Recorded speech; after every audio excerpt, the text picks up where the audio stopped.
মেয়েদের অনেক কষ্ট সহ্য করে স্বামীর বাড়িতে থাকতে হয়। আমি থাকবো না। তাহলে যা, চলে যা। এসব আর আমার ভালো লাগছে না। মুক্তি দে এসব ঝামেলা থেকে আমাকে। এটা বলেই মা চলে গেল। আমি আর কোনো কথা বললাম না।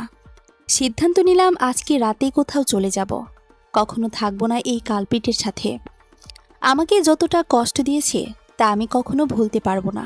এই মানুষটার সাথে একই ছাদের নিচে থাকা সম্ভব নয়। তার সাথে একই ছাদের নিচে থাকা সম্ভব নয়। অতসী, চলো, আমাকে বাসায় রেখে আসুন।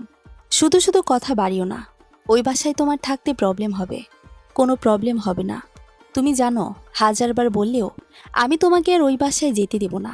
বুঝতে পারলাম বলে কোনো কাজ হবে না। তাই আর কোনো কথা বললাম না। বাসার ভেতরে চলে গেলাম। আমি বাসার ভেতরে ঢুকতে রানু দৌড়ে আসলো। নতুন বউ, তুমি আসছো? জানো, তুমি এতদিন ছিলে না, আমার খুব কষ্ট হয়েছে। কষ্ট হবে কেন? তুমি আমার বাবার বাড়িতে চলে যেতে, আমিও তোমাকে দেখতাম, তুমিও আমাকে দেখতে। আপনাকে না বললাম আমি এই বাড়ি থেকে, আপনি চলে যান। তারপরও কিনা এখানে থেকে গেলেন। ইফাজের চিৎকার চেঁচামেচিতে আমি পিছনে ঘুরে তাকাতে দেখলাম তানিয়া বেগমকে ইফাজ কথাগুলো শোনাচ্ছে। প্রত্যুত্তরে তানিয়া বেগম চুপটি করে দাঁড়িয়ে আছে। কথা বলছে না কেন? বাবা, আমাকে ক্ষমা করে দে। আমি তোদের ছাড়া থাকতে পারবো না। আপনাকে ভালোই ভালোই বলছি, আপনি বাসা থেকে বের হয়ে আপনার জন্য রাখা ফ্ল্যাটে চলে যান। এই সংসার আমি এতদিন ধরে রেখেছি। আমি তোকে বড় করেছি। এত বছরের মায়া ছাড়তে পারি না বাবা। আমাকে ক্ষমা করে দে। ক্ষমা আমার কাছে না, অতসীর কাছে যান। অন্যায় আমার সাথে না, অতসীর সাথে করেছেন।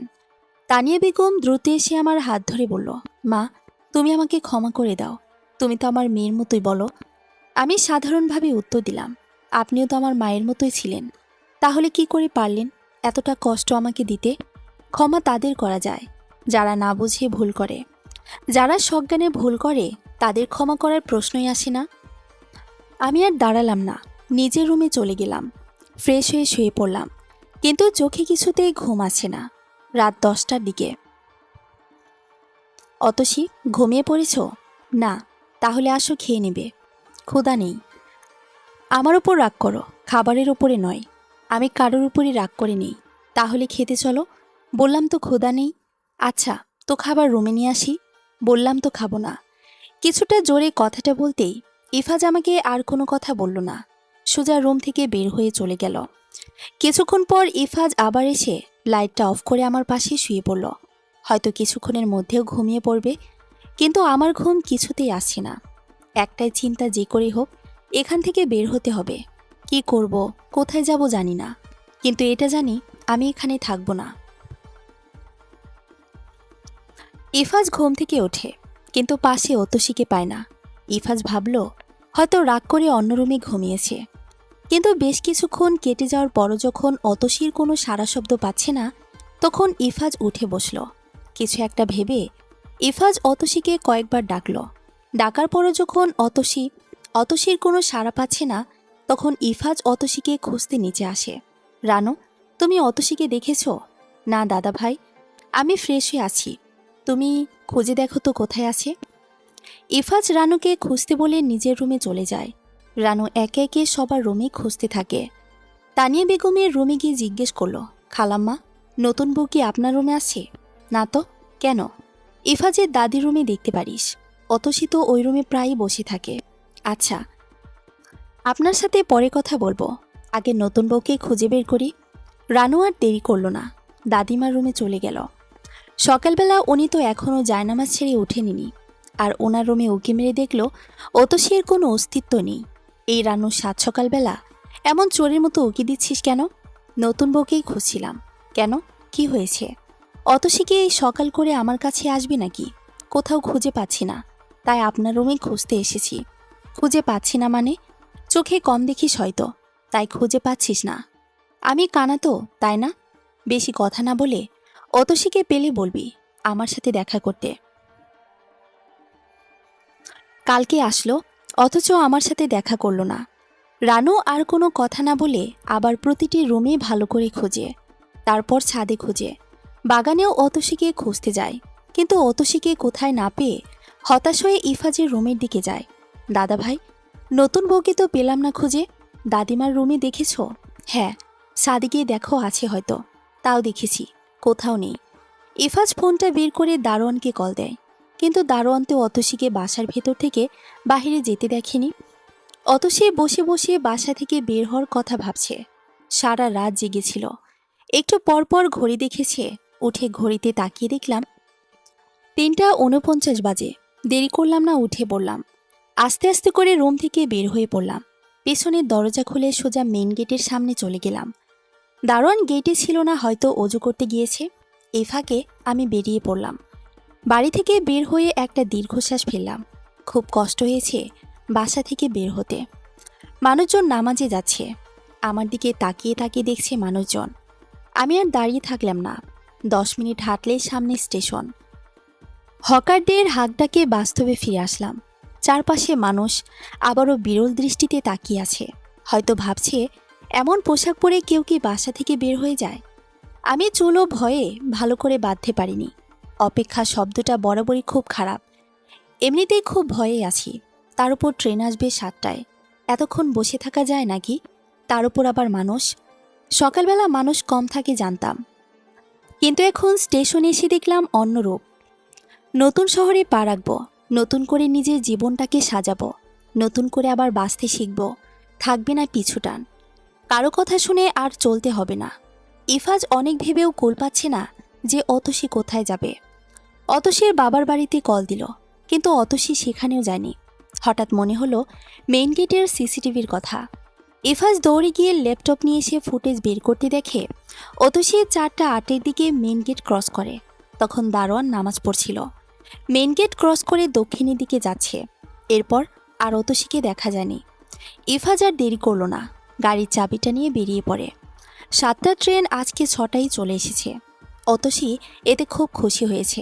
ভিড়টাও কম। উফ, আল্লাহ দোয়া কবুল করেছে।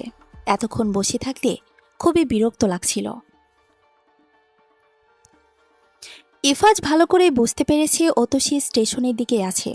এত সকালে তো গাড়ি পাবে না, তার উপর অতসীর কাছে টাকাও নেই। এই জন্যে স্টেশনে আসা। ইফাজ গাড়ি থেকে নেমে দেখে ট্রেন চলে এসেছে। ইফাজ ভয় পাচ্ছে, যদি অতসী ট্রেনে উঠে যায় তাহলে খুঁজে পাওয়া খুব কষ্টকর হবে। ইফাজ চারপাশে একবার ভালো করে চোখ বুলালো, কিন্তু অতসীকে কোথাও খুঁজে পেল না। ট্রেনও ছেড়ে দিচ্ছে। ইফাজ আর কিছু না ভেবে ট্রেনে উঠে পড়ল। এখানে যেখানেই হোক, এই ট্রেনে থাকলে আস্তে আস্তে খুঁজে পাব। ইফাজ ভিড়ের মধ্যে দিয়ে আস্তে আস্তে খুঁজতে থাকে। যদি জানতো অতসী এভাবে পালিয়ে যেতে পারে, তাহলে হয়তো রাতে ঘুমাতোই না। ট্রেনে উঠে শান্তিতে একটা নিঃশ্বাস নিলাম। এখন আর কেউ আমাকে খুঁজে পাবে না। কিন্তু কোথায় যাব কিছুই জানি না। অজানা গন্তব্যে পথ পাড়ি দিচ্ছি। সারা রাত ঘুমাতে পারিনি। এখন ঘুমে দু চোখ বন্ধ হয়ে যাচ্ছে। কিন্তু এখন তো ঘুমানো যাবে না। আপনি কোথায় যাবেন জানতে পারি? চোখ তুলে উপরে তাকাতে দেখলাম একটা ছেলে কথাটা জিজ্ঞেস করেছে। আপনাকে বলতে হবে। কেন আমাকে বলে কি তুলে নিয়ে যাব? একটা থাপ্পড় দিয়ে সবগুলো দাঁত ফেলে দিব। মেয়ে মানুষ দেখলেই কথা বলার জন্য উঠে পড়ে লাগেন। আমাদের পছন্দ হয়নি বুঝি, তাই অমন করছো সুন্দরী? পাশ থেকে অন্য একটা ছেলে বলে উঠল। ইচ্ছে করছিল লাথি মেরে ট্রেন থেকে ফেলে দেই, কিন্তু লাথি না মারলে কেউ একজন তার গালে থাপ্পড় ঠিকই মেরেছে। পাশে ফিরে তাকাতে দেখলাম ইফাজ। আমি সাথে সাথে ওড়না দিয়ে মুখ ঢেকে নিই। কি হলো ইফাজ? কিভাবে জানলো আমি এখানে? আর শেষ রক্ষা হলো না। ওইদিকে আর কি হলো সেটা আর দেখিনি। বোরকা পরে বের হওয়ার দরকার ছিল, তাহলে আর ইফাজ আমাকে চিনতে পারতো না। থাক না অতসী, মুখ ঢাকতে হবে না। জানো, যদি আমার কোনো অপরাধ না থাকতো তাহলে এখন থাপ্পড়টা তোমার গালে পড়তো। ওই মিয়া, ওই ছেলেদেরকে এখান থেকে ভাগিয়ে এখন তো আপনি মেয়েটার সাথে লুচুগিরি শুরু করেছেন। দাঁড়িয়ে থাকা একটা লোক ইফাজকে উদ্দেশ্য করে কথাগুলো বলল। ইফাজ রেগে উত্তর দিল, ভাই, যেটা বুঝেন না ওইটা নিয়ে কথা বলবেন না। সব বুঝি।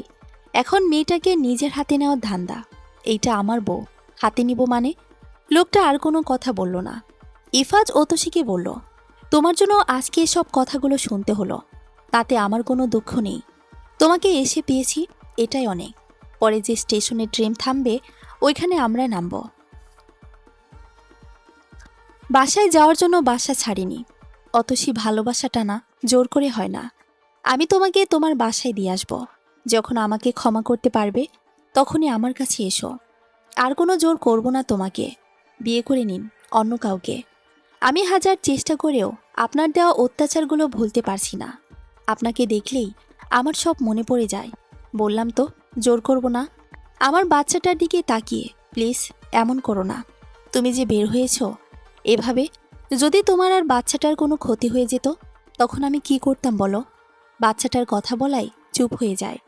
এখন আমার জীবনের থেকেও ওর অনেক বেশি দামি বাচ্চাটাকে পৃথিবীর মুখ দেখানো, মা ডাক শোনার, ছোট ছোট হাত পাগুলো স্পর্শ করা, তাকে বুকে নিয়ে ঘুমানো, এসব অনুভূতি আর যে চাই চাই। এসব ভেবে বললাম যাব আপনার সাথে, একটা শর্তে।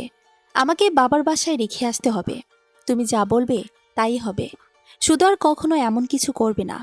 মাথা নাড়িয়ে সম্মতি জানালাম। ট্রেন থেমে গেছে। ইফাজ আর আমি ট্রেন থেকে নেমে বাসে উঠে পড়ি, কারণ আবার ট্রেন আসতে সময় লাগবে। বাসে উঠে আবার স্টেশনে পৌঁছে ইফাজের গাড়িতে উঠি। ইফাজ এবার কোনো কথার খেলাপ করেনি, সোজা আমাদের বাসায় নিয়ে আসে। আমাকে দেখে মা কিছু বলতে যাবে, তার আগে ইফাজ বলে ফেল, মা অতসী এখন থেকে এখানেই থাকবে। আমি টাকা দিয়ে যাচ্ছি, প্লাস বাজার করে দিয়ে যাচ্ছি। অতসীকে মুখের কথাটা বলবেন না, কাজও করাবেন না। আমি কাজের লোকও দিয়ে যাব। আমি রুমে চলে আসলাম। ফ্রেশ হয়ে শুয়ে পড়লাম। রাতে ঘুমাইনি। ঘুমের জন্য আমি আর চোখ খুলতে পারছি না। অতসী নাস্তা করনি তো? এভাবে ঘুমাচ্ছে যে। ধুর, মাত্রই একটু ঘুম আসলো, এমনিতেই ডাক দিলেন। ঘুমালাম কোথায়? ইফাজ একগাল হেসে বলল, তুমি ঘুমাও, আমি খাইয়ে দিচ্ছি। খাবো না বললাম তো। না করলে কিন্তু এখন আমার বাসায় নিয়ে যাব। হাজারো বিরক্তি নেই খাবার মুখে নিলাম। ক্ষুধাও লেগেছিল, কিন্তু ঘুমের জন্য খেতে যায়নি। ইফাজ অতসীকে খাইয়ে দিয়ে আবার গাড়ি নিয়ে বেরিয়ে পড়ল। কয়েকদিন যাবৎ অফিসে যাওয়া হয় না। অফিসে কি হচ্ছে না হচ্ছে কোনো কিছুরই খোঁজ নেই। বাসায় গিয়ে রেডি হয়ে ইফাজ অফিসে চলে গেল। ঘুম থেকে উঠে ঘড়ির দিকে তাকাতে দেখলাম 4:15 বাজে। এতক্ষণ ঘুমালাম কি করে? দেখলাম আমার পাশে একটা নতুন ফোন। হাতে নিয়ে দেখলাম ফোনটা। এটা ইফাজ ভাইয়া দিয়ে গেছে আপু। আমি আর চোখে তাকিয়ে বললাম, কেন? শিমু কিছু অবাক হয়ে জিজ্ঞেস করলো, তোর হাজবেন্ড তোকে ফোন দিয়েছে, এটাতে আবার কারণ লাগে নাকি? কারণ তো আছে। কই, এতদিন তো ফোন দেয়নি। আচ্ছা, ইফাজ ভাইয়া আবার আসলে জিজ্ঞেস করে নিস। শিমুকে দেখে বুঝলাম আমার কথায় বেশ বিরক্ত। বিরক্ত হবে নাইবা কেন? ওর তো সব জানে না, আর আমার প্রশ্নগুলো অদ্ভুতই লাগছে ওর কাছে। আমি ফ্রেশ হয়ে এসে খাবার খেয়ে বাহিরে গিয়ে বসতেই ইফাজ কল দেয়। কখন ঘুম থেকে উঠলেন রানী? একটু আগে। খাবার খেয়েছেন? না খেলে কিন্তু আমি আসব, পরে আবার আমাকে সহ্য করতে হবে। আমাকে সহ্য করার থেকে আগে খাবার খেয়ে নাও। খেয়েছি আমি। বাহ, ভালো তো। ডক্টর কে বলেছে শুনেছ? বেশি করে খেতে হবে, একটু সাবধানে চলাফেরা করতে হবে, বুঝলে? ইফাজ আরও কিছুক্ষণ কথা বলে কল কেটে দেয়। এভাবেই কেটে যায় 7 মাস। অতসী এখনও বাবার বাড়িতেই আছে। ইফাজ অনেক কেয়ার করেছে দূর থেকেই। অবশ্যই দেখতে এসেছে 2 দিন পর পর। অতসী প্রয়োজনীয় সব কিছু দিয়েছে। অতসীর মনটা অনেকটা পাথর। ইফাজের সাথে ভালোভাবে কথা বলে ঠিকই, কিন্তু ভালোবেসে না। শুধু কথা বলা প্রয়োজন তাই বলে, প্রয়োজন ছাড়া একটা কথাও বলে না। হঠাৎ অতসীর লেবার পেন ওঠে। অতসী বিছানা থেকে পড়ে দাঁড়াতে গেলে ফ্লোরে পড়ে যায়। ফ্লোরে পড়ে ব্যথা সহ্য করতে না পেরে জোরে চিৎকার করে কান্না শুরু করে দেয়। কিন্তু অতসীর রুমের ফ্যানের শব্দ অনেক ছিল, তাই অতসীর কান্নার আওয়াজ বাইরে যাচ্ছিল না। অতসী বেশ কিছুক্ষণ ফ্লোরে পড়ে কান্না করতে থাকে। হঠাৎ নীলু রুমে এসে এমন অবস্থা দেখে জোরে চিৎকার করে মাকে ডাকে। অতসীর মা সাথে সাথে অ্যাম্বুলেন্সে কল করে। ইফাজকে কল দিয়ে শুধু হসপিটালে আসতে বলে। অতসীকে হসপিটালে নেয়ার সাথে সাথেই এমার্জেন্সিতে নিয়ে যায়। ইফাজ এসে সব শুনে মাথায় হাত দিয়ে ফ্লোরে বসে পড়ে। আমি কেন আপনাদের কাছে আমার কলিজাটা রেখে গিয়েছিলাম? এখন যদি অতসী বা বাচ্চার কিছু হয় আমি বাঁচব না। বাবা, তুমি দোয়া করো, কিছু হবে না। ইফাজ জোরে চিৎকার করে বলে ওঠে, 1000বার আপনাদের মা মেয়েদের বলেছি খেয়াল রাখার জন্য। এই টাইমটা অনেক ইম্পর্টেন্ট, যে কোনো মুহূর্তে অ্যাক্সিডেন্ট হতে পারে। আপনারা মা মেয়ে তিনজন পারলেন না একটা দিন দেখে রাখতে? আমায় বাসায় হলে আমি ওর পাশে থেকে উঠেই যেতাম না। ইফাজ বাবা, মাথা গরম করো না, এখন এমন করার সময় নয়। মিসেস অতসীর বাড়ির লোককে আমার সাথে আসুন। ইফাজ বসা থেকে উঠে দ্রুত নার্সের সাথে চলে যায়। আপনি কে হন? পেশেন্টের হাজবেন্ড। এমন অবস্থায় আপনাদের খেয়াল রাখা উচিত ছিল। অতসীর কী অবস্থা? দ্রুত বি নেগেটিভ ব্লাড নিয়ে আসুন। পেশেন্টের অবস্থা খুবই খারাপ। আমাকে একটু দেখতে দিবেন প্লিজ। পাগল আপনি? এমন সিচুয়েশনে আপনি ব্লাড ম্যানেজ করে নিয়ে আসুন তাড়াতাড়ি। যদি লেট করেন তাহলে বাচ্চা বা মা কাউকে বাঁচানো পসিবল হবে না। ইফাজ আর দাঁড়ালো না। অতসীর ব্লাড গ্রুপ তো ইফাজের সাথে মিলে না, হয়তো পরিবারের কারোর সাথে মিলবে। তাই নীলু, শিমু আর অতসীর মাকে জিজ্ঞেস করলো, আপনাদের তিনজনের মধ্যে কার ব্লাড গ্রুপ বি নেগেটিভ? ভাইয়া, আমাদের ব্লাড টেস্ট করা হয়নি। ইফাজ রেগে গিয়ে বলল, তোমরা ব্লাড টেস্ট করো, যদি কারোর সাথে মিলে যায় তাহলে আমাকে কল দিও। আমি দেখছি কারো কাছ থেকে ব্লাড সংগ্রহ করতে পারি কিনা। ইফাজ আর দেরি করল না, বেরিয়ে পড়ল। কিন্তু সব হসপিটালের এক কথা, নেগেটিভ ব্লাড এই মুহূর্তে নেই। ইফাজ তার বন্ধুদেরকেও কল দেয়, কিন্তু ভি নেগেটিভ ব্লাড নেই বলে কল কেটে দেয়। লাস্ট ইফাজকে একটা হসপিটাল থেকে ব্লাড ডোনেট করে যারা, তাদের নামের লিস্ট আর নম্বর দিয়েছে। ইফাজ অনেক জায়গায় কল দিয়ে একজনকে খুঁজে পেয়েছে। ইফাজ ব্লাড সংগ্রহ করে হসপিটালে ঢুকে দূর থেকে অতসীর মা একটা বাচ্চা নিয়ে দাঁড়িয়ে আছে দেখে দৌড়ে যায়। মা, অতসী কেমন আছে? অতসীর মা চোখ তুলে ওপরে তাকাতেই চোখের পানি টপ টপ করে নিচে পড়তে থাকে। মা, কাঁদছেন কেন? বলেন না অতসী কেমন? এই দেখুন, অতসীর জন্য ব্লাড নিয়ে এসেছি। আচ্ছা ওয়েট, আমি ব্লাড দিয়ে আসছি, তারপর বাবুকে কোলে নেব। ইফাজ, অতসী আর নেই। নেই মানে? ইফাজ পাশ ফিরে তাকাতে দেখে নীলু, শিমু ওনায় মুখ গুজে কাছে। ইফাজের দাদিমা আর তানিয়া বেগম এক সাইডে বসে আছে। দাদিমা তানিয়া বেগমের কাঁধে মাথা দিয়ে আছে। তানিয়া বেগমের চোখেও পানি। ইফাজ দৌড়ে ইমার্জেন্সি কক্ষে ঢুকতে দেখে প্রচণ্ড ব্লিডিং হয়েছে। ব্লাড দিয়ে পুরো বেড প্লাস কেবিনের কিছু অংশ ভরে গেছে। অতসীর উস্কো খুস্কো চুল, চোখে এখনও পানি জমে আছে। একটা হাত পেটে, অন্য হাতটা নিচের দিকে ঝুলে আছে। ওপরে সাদা কাপড় দেওয়া, শুধু মুখটা বের করানো। ইফাজ ধীর পায়ে এগিয়ে গেল। বেড সাইডে বসে অতসীর মাথাটা বকে নিল। অতসী, এখন বলবা না? আমাকে দেখলে তোমার কষ্ট হয়? আমি সামনে আসলে আমি যে একটা জানোয়ার ছিলাম তা তোমার পুনরায় মনে পড়ে যায়। এই অতসী, বলবা না এখন? অতসী, তুমি চাইতা না আমার থেকে দূরে যেতে? দেখো না, আল্লাহ তোমার দোয়া কবুল করেছে। এই অতসী, শোনো না, তুমি আমার জন্য দোয়া করতে পারতে না যেন আমি মরে যাই? অতসী, বিশ্বাস করো, আমি তোমাকে অনেক ভালোবাসি। আমি নিজেকে শাস্তি দেওয়ার জন্য তোমার থেকে দূরে থেকেছি। যদি জানতাম আমি তোমাকে এভাবে হারিয়ে ফেলব, তাহলে আমি কখনোই দূরে থাকতাম না। এই অতসী, শোনো না, ভালোবাসি তো। কথা বলবে না আমার সাথে? একবার কথা বলো না। এসব কি করছেন আপনি? পাগল হয়ে গেলেন নাকি? লাশকে এভাবে জড়িয়ে কথা বলতে দেখেছেন কখনো? ইফাজ অতসীকে বেড়ে শুয়ে বলল, লাশ কাকে বললেন? এটা আমার অতসী। ও আমার অতসী, বুঝলেন? লাশ কেন বললেন? ইফাজ নার্সের দিকে তেড়ে আসছে। ইফাজ বেশ শকড, তাই এমন করছে এটা বুঝতে পেরে ইফাজকে জোর করে নিয়ে যাওয়া হয়। অতসীর লাশ দাফন করে ফেলা হয় 2 ঘন্টার মধ্যে। ইফাজ ফ্লোরে বসে আছে। ইফাজ জোরে কাঁদতে পারে না, কিন্তু 2 চোখ লাল হয়ে আছে। ইফাজ, বাবা, দেখবে না তোমার ছেলেকে? ইফাজ বলল, মা, অতসী তো চেয়েছিল ওর স্পর্শে নিজের ভেতর সুপ্ত অনুভূতির প্রকাশ করতে। অতসী আমাকে বলেছিল ওর মা হওয়ার অনুভূতি চাই, কিন্তু সৃষ্টিকর্তা নিয়ে গেল এভাবে। ইফাজ, এসব না বলে ছেলেটাকে কোলে নাও। ইফাজ 2 হাত বাড়িয়ে নিজের অস্তিত্বকে কোলে নেয়। কোলে নিয়েই বুকে জড়িয়ে ধরে কাঁদতে থাকে। বেশ কিছুক্ষণ বাচ্চা বুকে নিয়ে রাখে। বাবা, বলছি কি, বাচ্চাটা আমি নিয়ে যাই। আপনি আর কখনো এই কথা মুখে উচ্চারণ করবেন না। আমার ছেলে আমি ভালো মানুষ করতে পারবো। আমার অতসীকে আপনাদের জন্য হারিয়েছি। বাবা, তুমি ছেলে মানুষ, এই বাচ্চার দায়িত্ব নিতে পারবে না। তানিয়া বেগম বলে উঠল, আমি আছি। ইফাজকে যেমন মানুষ করেছি, ঠিক এই বাচ্চাও আমি ঠিকই মানুষ করতে পারবো। ইফাজ আর তানিয়া বেগম মিলে ছেলেটাকে মানুষ করার দায়িত্ব নেয়। ইফাজ ছেলেকে বাবা মায়ের আদর দুটোই দেয়। ছেলের নাম রেখেছে আহমেদ আব্রাহাম স্পর্শ। 20 বছর পর। রোল কল করা হচ্ছে, সবাই মনোযোগ দাও। রোল 1, 2, 3 এভাবে বলতে বলতে স্যার যখন রোল নম্বর 63 স্পর্শ, স্যার নামটা উচ্চারণ করতেই দুজন একেবারে বলে উঠল, প্রেজেন্ট স্যার।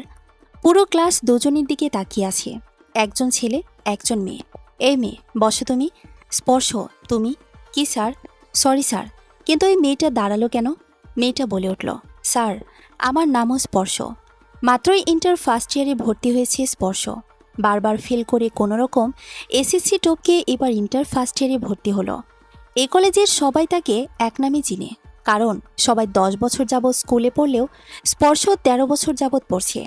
জেএসসিতে একবার ফেলে এসএসসিতে 2বার ফেল, তাই সবাই F⁻³ নামে ডাকে। F⁻³ মানে 3বার ফেল, কিন্তু স্পর্শের আড়ালে সবাই এই নাম ধরে ডাকে, সামনে কেউ ডাকার সাহস পায় না। পড়ালেখা না পারলেও মারপিটে দুষ্টুমিতে 1 নম্বর। ক্লাস শেষ, স্পর্শ ক্যাম্পাসের বকুলতলায় বসে আছে, সাথে তার আর ছেলে পেলে। ক্লাসের সে মেয়েটা যাচ্ছিল, স্পর্শ জোরে ডাক মারে, এই যে হাফ লেডিস। আর কোনো নাম পেল না, আমার নাম রাখলো কেন? তোমার বাবা মা? মেয়েটা বুঝতে পারে তাকে এই কথা বলেছে। মেয়েটা রেগে এসে বলল, শোনেন, আমার নাম স্পর্শিয়া, কিন্তু পিএসসি এক্সামের সময় স্যার আমার নাম ভুল করে স্পর্শ লিখে দেয়, সংশোধন করতে পারিনি, তাই এই ভুল হয়েছে। নিজের অন্য নাম দিবা কলেজে, আমি কি করব? সবাই আমাকে এই নাম ধরে ডাকে। সবাইকে তোমার আকিকা দিয়ে দাওয়াত খাওয়াবা, তাহলে নতুন নাম ধরে সবাই ডাকবে। আর যদি কেউ স্পর্শ বলে ডাকে, তাহলে মেরে তোমার কোমর ভেঙে দেব। একটা অচেনা মেয়ের সাথে আপনি এভাবে কথা বলছেন? এই নামটা কি আপনার নামে দলিল করে রেখেছেন? হ্যাঁ, আমার নামে দলিল করে রেখেছি। আরেকটা কথা বলে থাপ্পড় মেরে গাল লাল করে ফেলব। যেটা বলছি ওইটাই করবা। স্পর্শ খুব উশৃঙ্খল ব্যবহার করছে। স্পর্শিয়া আস্তে করে বলল, মেয়েদেরকে সম্মান দিতে শিখুন। মনে রাখবেন, আপনার মাও একজন মেয়ে। আপনার মায়ের কাছ থেকে শিখে নেবেন কি করে অন্য একটা মেয়ের সাথে কথা বলতে হয়। স্পর্শিয়ার কথাটা শুনে স্পর্শ দৌড়ে বাইকে উঠে যায়। হাই স্পিড গাড়ি চালিয়ে সোজা বাসায় ঢুকে বাইকটা রেখে বাগানের উত্তর সাইডে শিউলিতলায় অতসীর কবরের পাশে গিয়ে বসে পড়ে। দু চোখ থেকে অঝরে অশ্রু পড়ছে। মায়ের কথা মনে হলে সবচেয়ে বেশি কষ্ট হয়। কখনো তো মাকে সামনে থেকে চোখে দেখাটাও দেখেনিও। মায়ের ছবি দেখেছে, মায়ের ছবিতে কত শত চমু খেয়েছে, তার হিসেব নেই বললেই চলে। মায়ের আদর ভালোবাসা কখনো অন্য কেউ দিতে পারে না। পৃথিবীতে সবার মা আছে, আমার কেন মা নেই? রোজ সবাইকে যখন তাদের মা স্কুলে দিয়ে যেতে, আমি দূর থেকে শুধু তাকিয়ে দেখতাম আর ভাবতাম, আমার মাকে কেন আল্লাহ নিয়ে গেল? মাকে একা না নিয়ে আমাকেও মায়ের সাথে নিয়ে যেতে। স্পর্শ কবরের পাশে বসে এসব বলছে আর কান্না করছে। নীলু ব্যালকনিতে দাঁড়াতেই চোখ যায় অতসীর কবরের পাশে কেউ বসে আছে। নীলুর বুঝতে অসুবিধে হলো না, এটা স্পর্শ। নিশ্চয়ই আবার কেউ মায়ের কথা মনে করে দিয়েছে, তাই তো ওখানে বসে বসে কাঁদছে। নীলু দৌড়ে বাগানে গেল। স্পর্শের কাঁধে হাত রাখতেই স্পর্শ নীলুকে জড়িয়ে ধরে জোরে কেঁদে ওঠে। নীলু স্পর্শকে নিয়ে বাসায় ঢুকে স্পর্শকে সোফায় বসিয়ে নীলু নিচে বসে পড়ল। আচ্ছা স্পর্শ, এভাবে বাচ্চাদের মতো কান্না করলে আমার কি কষ্ট হয় না বলতো? আমি কি তোর মা না? মা কখনো অন্য কেউ হতে পারে না। আমার মা আল্লাহর কাছে চলে গেছে। মামুনি, স্পর্শ বাবা এভাবে বলো না, আমি তো আছি। যাও ফ্রেশ হয়ে এসো, আমি খাবার বেড়ে দিচ্ছি। অতসীর মৃত্যুর পর ইফাজ খুব ভেঙে পড়ে যায়। কারণেই রোহানকে ইফাজের ব্যবসা সামলাতে হয়েছে। রোহানের সাথে নীলুর বিয়ে হয়েছে কয়েক বছর হলো। তাদের ছোট্ট একটা মেয়ে আছে আয়ন্তী। রোহান, নীলু, আয়ন্তী এখন ইফাজের বাসায় থাকে। অতসীর মৃত্যুর পর ইফাজ আর দ্বিতীয় বিয়ের কথা ভাবেও নি। বেশ সময় লেগেছে অতসীর মৃত্যুর ধাক্কাটা সামলাতে। সবকিছু ভুলে ছেলেকে বড় করেছে, কিন্তু শাসন করেনি। ছেলে কান্না করলে সাথে ইফাজও কান্না করত। স্পর্শ একটু ব্যথা পেলে স্পর্শের থেকে বেশি ইফাজের ব্যথা লাগতো মনে হতো। স্পর্শ সব আবদার ইফাজ পূরণ করেছে, শুধু মায়ের ভালোবাসাটুকু দিতে পারেনি। ইফাজ আজও কাঁদে অতসীর জন্য। ইফাজ প্রায় সবসময় ব্যালকনিতে বসে থাকে, কারণ এখান থেকে অতসীর কবরটা স্পষ্ট দেখা যায়। অতসীর মৃত্যুর পরপরই দাদিমা মারা যায়। স্পর্শ ফ্রেশ হয়ে এসে টেবিলে খেতে বসে। তানিয়া বেগম স্পর্শের সামনে চেয়ার টেনে বসতে বলল, ওগো তানিয়া, তুমি আমাকে কিছু টাকা দিতে বাধিত থাকিবে। কালকে তো একটু টাকা দিলাম, এই টাকায় কি হয় বলো? তোর বাবার কাছ থেকে চেয়ে নে। তানিয়া মরে গেলে বাবার কাছে চাইব, কালকে যে টাকা দিয়েছি তার হিসাব দে। বন্ধুদের ট্রিট দিয়েছি, কিসের ট্রিট? কি এমন আহামরি পাস করছস? 2বার পরীক্ষা দেয়া 3বারের মাথায় টেনে টুনে এসএসসি পাস। ওই বুড়ি বেশি ব্রিলিয়ান্ট, 5+ তো করনি। নীলু পাশে দাঁড়িয়ে দাঁড়িয়ে হাসছে। তানিয়া বেগম আর কোনো কথা বলল না, জানে এই ছেলের সাথে পেরে ওঠা যাবে না। পরের দিন সকালে ঘুম থেকে উঠেই স্পর্শ কলেজে চলে যায়। স্পর্শ দেখতে 5 ফিট 7, গায়ের রং অতসীর মতোই সুন্দর, চুলগুলো স্পাইক করা। বাইক নিয়ে কলেজে ঢোকার সময় মেয়েরা হাঁ করে তাকিয়ে থাকে। কয়েকটা মেয়ে স্পর্শকে প্রপোজও করেছিল, কিন্তু স্পর্শ ওদেরকে অপমান করে না করে দিয়েছে। কিন্তু একটা মেয়ে আছে, নাবিলা, যে আঠার মতো স্পর্শের পেছনে লেগে আছে। নাবিলাকে এ পর্যন্ত কত অপমান করেছে, কিন্তু এ মেয়ে স্পর্শের পিছু ছাড়ে না। স্পর্শিয়া ঘুম থেকে ওঠে, রান্নাবান্না শেষ করে তার অসুস্থ মাকে খাবার খাইয়ে ওষুধ খাওয়ালো। সব শেষে করে গোসল করে ভেজা চুলগুলো ছেড়ে দিয়েই দৌড়ে কলেজের উদ্দেশ্যে রওনা হলো, কারণ অনেকটা লেট হয়ে গেছে। স্পর্শিয়া কলেজে ঢুকে ক্লাসরুমের দিকে যেতেই কেউ পেছন থেকে ডাকতেই স্পর্শিয়া পেছন ঘুরে তাকাতেই স্পর্শিয়ার চুলগুলো স্পর্শের মুখে বাড়ি লাগে। স্পর্শ রেগে গিয়ে কিছু বলতে যাবে, তার আগেই স্পর্শিয়া বলে উঠল, সরি, দেখে চলতে পারো না? আপনি আমার পেছনে আছেন এটা আমি জানলে কলেজের সবাই মিলে ডাকলেও পিছু ফিরতাম না। আর আমিও যদি জানতাম তুমি নামক পেতনির সামনে, তাহলে কখনো তোমার পিছু হাঁটতাম না। না হাঁটলে সামনে যান, আমি আপনাকে জোর করে আমার পেছনে নিয়ে দাঁড় করাইনি। ভুল করেছো তুমি, আবার বড় বড় কথা। ভুল করেছি তাই সরিও বলেছি। সরি বললে কি সব শেষ হয়ে যায়? স্পর্শিয়া মুখ বাঁকিয়ে বলল, অবশ্যই। স্পর্শ পর্শিয়ার চুল ধরে জোরে টান মেরে বলে, সরি। স্পর্শিয়া ব্যথা পেয়ে মাথায় হাত দিয়ে সামনে তাকাতে দেখে স্পর্শ ক্লাসরুমে ঢুকে পড়েছে। হাই স্পর্শিয়া, তুমি আমাকে পেছন থেকে ডেকেছিলে কেন? এমনি, তোমার সাথে ক্লাসে যাব বলে। দেখলে তো ওই বজ্জাতটার সাথে কত ঝামেলা হলো। স্পর্শকে বজ্জাত বলো না, শুনতে পারলে তোমার খবর করে ছাড়বে। আরে এই ছেলেকে আমি ভয় পাই নাকি? চলো তো ক্লাসে যাই। ক্লাস শুরু হওয়ার পর একটু পর কেউ কারো দিকে মুখ ঘুরিয়েও দেখেনি একবার, কিন্তু দুজনে 2 বেঞ্চের সাইডে। স্পর্শ অন্যদিকে ঘুরে তাকিয়ে বসে আছে দেখে রোহিত জোরে বলল, তোর ঘাড় কি বাঁকা হয়ে গেছে রে? স্পর্শ, এভাবে ঘাড় ঘুরিয়ে বসে আছিস? আরে বলিস না, ডান সাইডে যে পেতনি বসেছে তা না দেখার জন্য এদিকে ঘুরে বসে আছি। স্পর্শিয়া কথাটা শুনে বলল, এমন অসভ্য লোক আমি জীবনেও দেখিনি। স্পর্শ এবার ডান দিকে ঘুরে বলল, অসভ্য কাকে বলে? এ মা, আপনি বাম সাইডে বেঁকে বসেন, এদিকে তো পেতনি বসেছে, ওইটা তোমার দেখতে হবে না। অসভ্য কাকে বলে? এই মাঝখানে স্পর্শ আর তার সাইডের মেয়েটা দাঁড়াও। ক্লাস করছি, দেখতে পাচ্ছ তার মধ্যে দুজনে সংসারের আলাপ জুড়ে দিয়েছ। সংসারে আলাপ মানে? স্পর্শ আবার মুখে মুখে কথা বলছো। স্যার, আমি বসি, আমার কোনো দোষ নেই, সব দোষ এই মেয়েটার। আর একটা কথা বললে কান ধরিয়ে দাঁড় করিয়ে রাখব। স্যার আবার পড়াতে লাগলেন এটুকু বলে, সব দোষ এই তোমার, নিজের দোষটা স্বীকার করুন। আমাকে পেতনি বলতে গেলেন কোন সাধে? তুমি আমাকে অসভ্য বললে কেন? তোমার জন্য সব হয়েছে, এত বড় ছেলে হয়ে ক্লাসে দাঁড়িয়ে থাকবো? স্পর্শ কথাটা বলে শেষ করে দেখে স্যার তার দিকে রাগে লুক দিয়ে তাকিয়ে আছে। স্পর্শ, তুই এক পায়ে দাঁড়িয়ে কান ধরে দাঁড়া। এই মেয়ে, তুমি বসে যাও। স্পর্শিয়া বসে মিটমিট করে হাসছে। কেমন লাগছে এখন? এত বড় দামরা দাঁড়িয়ে আছে, তা দেখতে কিন্তু সেই লাগছে। স্পর্শ রেগে গিয়ে বলল, দেখে নিব তোমাকে, আজকে খালি ক্লাস শেষ হতে দাও। অত সেই হাতে থাকা গ্লাসটা বেডের পাশে টেবিলে রাখতে গিয়ে পড়ে যায়। বারবার হাজারো পুরনো স্মৃতি নাড়া দেয়। কত কথা মনে করতে পেরেও পারে না। আশ্রমের বাচ্চাদের সাথে যতক্ষণ থাকে ততক্ষণ ভালো লাগে, যখন নিজের রুমে একা থাকে তখনই ভয়ঙ্কর কিছু পিছু তাড়া করে। গ্লাসটা পড়ে যাওয়ার শব্দে সুমা বেগম দৌড়ে আসেন। এসে দেখতে পায় অতসী মাথার চুলগুলো টেনে ধরে বসে আছে। সুমা গিয়ে অতসীর পাশে বসতেই অতসী সুমাকে জড়িয়ে ধরে কেঁদে ফেলে। সুমা মাথায় হাত বুলিয়ে দিয়ে কিছুটা শান্ত করার চেষ্টা করল।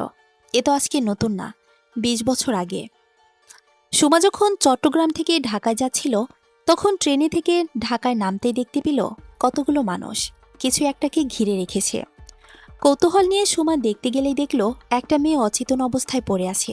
সবাই শুধু দেখছে, কেউ ধরার সাহস করছে না। সুমা সোজা মেয়েটাকে নিয়ে একটা হসপিটালে ভর্তি করিয়ে দেয়। কিছুটা সুস্থ হলে বুঝতে পারে আগের কোনো স্মৃতি মেয়েটার মনে নেই। এত বছরের ভেতরে শুধু এটাই বুঝতে পেরেছে নামটা যে অতসী। গলায় একটা লকেট ছিল যাতে অতসী নামটা লেখা ছিল। এত বছরে কয়েকদিন পর পর অতসীর এমন সমস্যা হতো। কেউ নাকি অতসীকে ডাকে, বাচ্চার কান্না নাকি শুনতে পায়। হয়তো অতীতটায় অতসীকে পিছু ছাড়ে না। এই 20 বছরে কখনো আশ্রমের বাহিরে যায়নি অতসী। অতসীর যা যা প্রয়োজন সবকিছু সময় এনে দেয়। কখনো জোর করেও আশ্রম থেকে বাহিরে বের করা যায়নি অতসীকে। তানিয়া বেগম দূর থেকে ইফাজকে দেখে হাসছে। আমাকে অপমান করেছিলি না? দেখ তোমার সংসার আমি কিভাবে তছনছ করে দিয়েছি। অতসীর জন্য আমার সব প্ল্যান ভেস্তে গেছে। তাই তো আমার স্বামী সন্তান থেকে আজও দূরে। বাচ্চার কান্নার শব্দ শুনেই শুধু অজ্ঞান হয়ে গিয়েছিলে। বাচ্চাকে দুচোখে দেখার সুযোগ পাওনি। এটা ঠিক যে আমার 20 লাখ টাকা গিয়েছে ডক্টর প্লাস নার্সদের হাট করতে, কিন্তু পেরেছি তো তোমাদের সবাইকে কষ্টে রাখতে। আমাকে কষ্টে রেখেছো 8 মাস, আর আমি তোমাদের কষ্ট দিচ্ছি 20 বছর যাবৎ। মৃত্যুর আগ পর্যন্ত এই কষ্ট পেতেই থাকবে তোমরা। অতসী যখন লেবার পেন উঠে তখন আমি দৌড়ে সবার আগে হসপিটাল চলে যাই। ডক্টরদের হাত করে বলি অতসীকে মৃত বলতে। কিন্তু বাহিরে এসে যখন শুনতে পারি অতসী ফ্লোরে পড়ে গিয়েছিল, তখন মনে মনে রাজ্য জয় করা হাসি হেসেছিলাম। কারণ আমার প্ল্যানটা সাকসেস হবে ভেবে। স্পর্শ হওয়ার পর অতসীকে অজ্ঞান বানিয়ে ফেলে নার্সরা তারপর বলে মরে গিয়েছে। সবাইকে দূর থেকে দেখতে দেয়, কাউকে কাছে যেতে দেয়নি। কিন্তু ইফাজ সব বাধা অতিক্রম করে অতসীর কাছে গিয়েছিল, কিন্তু বুঝতে পারিনি বলদ ছেলেটা যে অতসী বেঁচে আছে। 2 মিনিটও অতসীর কাছে থাকতে দেয়নি নার্সরা, সব সামলে নিয়েছিল। তারপর বাকি কাজগুলো আমি সামলে নেই। অতসীর বদলে অন্য কাউকে মাটি দেওয়া হয়েছিল। ইফাজ এতটাই শকড হয়েছিল যে অজ্ঞান হয়ে গিয়েছিল। দাফন কাফন কেউ আর ওইদিকে দায়িত্ব নেয়নি। আমি দায়িত্ব নিয়ে সব সেরে দিয়েছিলাম। অতসীর মা আর নীলু শিমুকে বাচ্চা নিয়ে ব্যস্ত রেখেছিলাম, কারণ অতসী মরে যাওয়াতে বাচ্চাটার শ্বাস নিতে কষ্ট হচ্ছিল। তাই ওনাদের অন্য হসপিটালে যেতে হয়েছিল। আর ইফাজের জ্ঞান ফিরতে ফিরতে মাটি দেওয়া প্রায় শেষ। ইফাজ গিয়ে শুধু কবরে কয়েকটা মাটি দিয়ে মোনাজাতে অংশ নিয়েছিল। অতসীর মা আর বোনেরাও পরে এসেছিল। কথাগুলো মনে করে তানিয়া বেগম মনে মনে হাসছে। এত কিছু করার একটাই কারণ, অতসীর জন্য আমাকে ইফাজ এত অপমান করেছে, আমার সাথে কুকুরের মতো ব্যবহার করেছে। তাই তো জীবনটা নরক বানিয়ে ছেড়েছি। কলেজ ছুটি হওয়ার পর স্পর্শিয়া গাল ফুলিয়ে বাসায় ফিরেছে। সুমা দৌড়ে এসে মেয়ের এমন রূপ দেখে ভয় পেয়ে গেল। এ মা, এ কি অবস্থা করে বাড়ি ফিরেছিস? তুমি না অসুস্থ? আমাকে দিয়ে সকালে এত কাজ করালে, রান্না করালে, তো এখন দেখি পুরো সুস্থ। আগে বল, এত কাদা কোথা থেকে মাখিয়ে আসলি? রাস্তা দিয়ে আসছিলাম। রাস্তার সাইডে একটা গর্ত ছিল, গর্তে বৃষ্টির পানি জমেছিল। একটা বাইক আসলো আর আমাকে ভূত বানিয়ে দিয়ে চলে গেল। হেঁটে আসতে গেলি কেন? হেঁটে কি স্টেশনে আসবো না নাকি? আচ্ছা যা, ফ্রেশ হয়ে নে। স্পর্শিয়া জানে বাইকটা স্পর্শের ছিল, বদলা নেওয়ার জন্য এমন করেছে। কালকে কলেজে যাওয়ার পর দেখাবো মজাটা। স্পর্শিয়া ফ্রেশ হয়ে আশ্রমের দিকে গেল। বাসা থেকে বেশি দূর না। আশ্রমটা স্পর্শিয়ার নানা ভাই করে দিয়ে গিয়েছিল। মা এটা দেখাশোনা করে, আর সাথে আছে আমার ভালো আন্টি। আমিও একদিন এই আশ্রমের দায়িত্ব নিব। স্পর্শিয়া আশ্রমের ভেতর ঢুকতে দেখল অতসী বাচ্চাদের সাথে বসে আছে। স্পর্শিয়া গিয়ে অতসীকে জড়িয়ে ধরে। ভালো আন্টি। অতসী স্পর্শিয়াকে আদর করে জিজ্ঞেস করল, নতুন কলেজে কেমন লাগছে? কথাটা বলতেই স্পর্শিয়া মন খারাপ করে ফেলে। তা দেখে অতসী বলল, কি হলো, মন খারাপ হয়ে গেল কেন? জানো ভালো আন্টি, আমাদের ক্লাসে না একটা বাদর ছেলে আছে। 1 নম্বরের গাদা স্টুডেন্ট, কিন্তু 1 নম্বরের ফাজিল। সবসময় আমার সাথে লেগে থাকে। এভাবে বলে না মামুনি, সবারই মেধা আছে। কেউ শ্রম দিয়ে মেধাকে কাজে লাগায়, কেউ কুড়ে হয়ে বসে থাকে। ভালো আন্টি, ওই ছেলেটা আজকে আমাকে পেতনি বলেছে। ভালো তো আমি কি পেতনি? অতসী একগাল হেসে বলল, না, তুমি তো অনেক সুন্দরী। ছেলেটাকে পেলে অনেক বকা দিয়ে দিতাম। স্পর্শিয়া হেসে অতসীর গালে চুমু খেয়ে চলে যায়। অথচ নিজের কাজে মন দিতে থাকে। স্পর্শ বাসায় এসে খাবার খেয়ে বাবার রুমে চলে যায়। বাবা মাকে অনেক ভালোবাসতো, তাতে কোনো সন্দেহ নেই। দেয়ালের প্রতিটি কোনায় কোনায় মায়ের ছবি, মায়ের ডায়েরি, মায়ের কলম, মায়ের কাপড় সবই যত্ন করে রেখে দিয়েছে। বাবা স্পর্শকে দেখে ইফাজ বুকে টেনে নেয়। কিছু লাগবে তোমার বাবা? কিছু টাকার দরকার ছিল, ওই তানিয়া বুড়িকে বলেছিলাম, দেয়নি আমাকে। দাদিমা হয় তোমার বাবা, এগুলো বলে না।